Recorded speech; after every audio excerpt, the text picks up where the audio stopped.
We're here at Vandenberg Air Force Base in California, where a large team of engineers and scientists are getting ready to launch the NPP Preparatory Project. Better known as the NPP satellite, it is the nation's first attempt to combine weather and climate observations on the same platform. It's also here at Vandenberg where the NPP spacecraft is sitting atop a Delta II rocket. And we're going to take you inside, talk to the project scientists about what this mission means, and follow the engineers in their final steps leading to Countdown. What are the goals of the NPP mission? We want to continue the scientific measurements that NASA satellites have been making over the past decade and improve the measurements that will be used for weather forecasting. What's special about launching here from Vandenberg? Vandenberg is a very special place. It's where we can do the polar orbiting launches. We can launch south into a safe zone over the ocean. Why a polar orbit? A polar orbit lets you view the entire Earth twice a day, which is very important for our measurements. Describe what we're seeing here in the tower.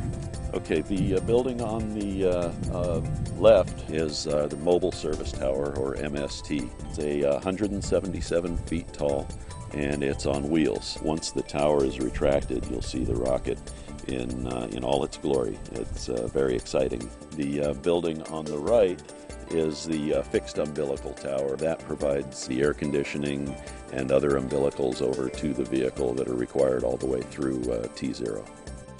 What's going to be witnessed here on the ground after the count reaches zero?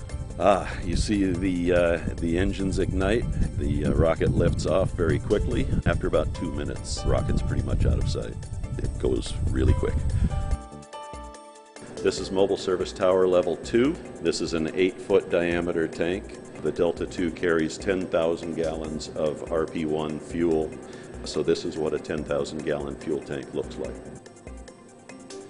We're standing now on level C of the Mobile Service Tower at the forward end of the solid rocket motors. They're 40-inch diameter, and each solid motor is 42.5 feet long.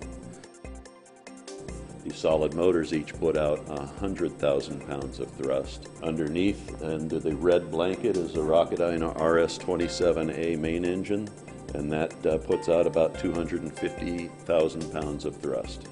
So in this configuration, at liftoff, 850,000 pounds of thrust. These motors will be jettisoned after about 1.5 minutes, 2 minutes of flight, and they'll end up in the bottom of the ocean. We're here outside the Mission Director Center, and we're joined by Jerry Nagy, the NPP Launch Operations Manager from Goddard Space Flight Center. And Jerry, what happens here on the day of launch? Okay, well, this is really the hub of communication where the various management organizations from United Launch Alliance, NASA Kennedy Space Flight Center, NASA Goddard Space Flight Center, and Ball Aerospace will take inputs from all the people that are supporting the launch and give the okay to actually launch the rocket. How far are we from the tower right now? We're approximately 12 miles from the launch pad. This is where the entire launch management team at the night of launch assembles. Each one of these rows have what we call back rooms. So you have people in other parts of the facility and in Vandenberg who are doing the engineering aspect of what they're doing. So this all feeds together, we integrate, and as we get closer to launch, each one of these groups has a person who says go.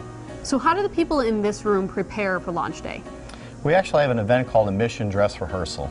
So we're all here, we have the countdown script, and then there's a team that has developed simulated anomalies for us. And each one of those groups need to try to work through those and get them back to a go criteria and then continue on. Is fully operational again. So the final go is given in this room? Yes, the final go is given in this room.